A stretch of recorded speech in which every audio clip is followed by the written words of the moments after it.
Assalamualaikum warahmatullahi wabarakatuh. Baik, di sini saya akan menerangkan tentang sistem gerak. Yang pertama itu pengertian dari sistem gerak. Jadi sistem gerak adalah hasil kerjasama yang serasi antar organ sistem gerak. Kemudian yang kedua ada organ sistem gerak. Apa aja sih organ sistem gerak? Yang pertama ada rangka, kedua persendian, dan yang ketiga ada otot. Yang pertama akan kita bahas adalah rangka.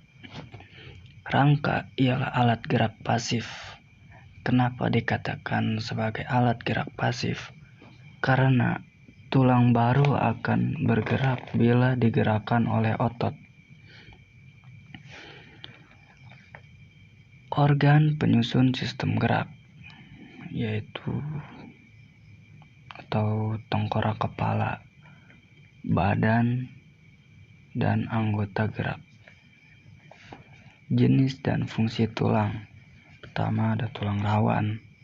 Tulang rawan ini banyak mengandung zat perekat sedikit kapur dan tersusun dari sel-sel tulang rawan atau kondrosit yang menghasilkan matriks berupa kodrin. Yang kedua ada tulang keras. Di tulang keras ini terdapat banyak saluran Havers yang di dalamnya terdapat pembuluh darah yang berfungsi mengatur kehidupan sel tulang. Kemudian bentuk tulang. Bentuk tulang itu ada berupa pipa, pipih, pendek, dan tidak beraturan. Yang kedua dari organ sistem gerak yaitu persendian. Persendian ini terdapat kurang lebih 200 tulang yang saling berhubungan. Menurut sifat gerakannya, persendian dibagi menjadi 3. Yang pertama ada sendi mati atau sinartrosis yang tidak memungkinkan terjadinya gerakan, yaitu pada tengkorak. Yang kedua ada sendi kaku atau dalam bahasa ilmiah yaitu amfiartrosis, terdiri dari ujung-ujung tulang rawan sehingga masih memungkinkan terjadinya gerakan. Contohnya persendian antar tulang tengkorak.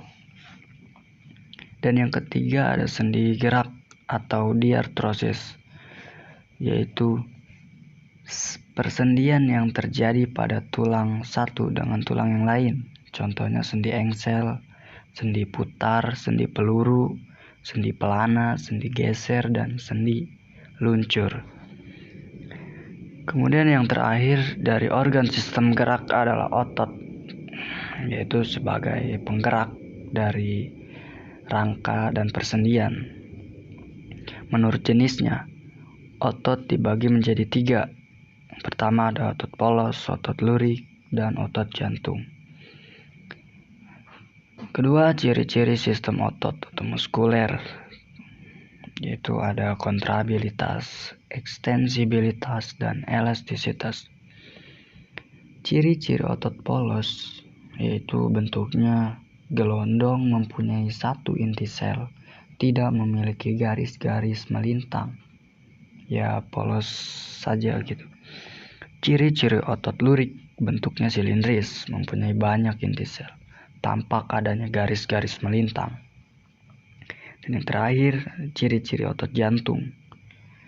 Dari letaknya yaitu terdapat di jantung, strukturnya sama seperti otot lurik, bentuknya silindris, tampak adanya garis-garis melintang, kemudian gelap terang secara berselang-seling, dan terdapat percabangan sel.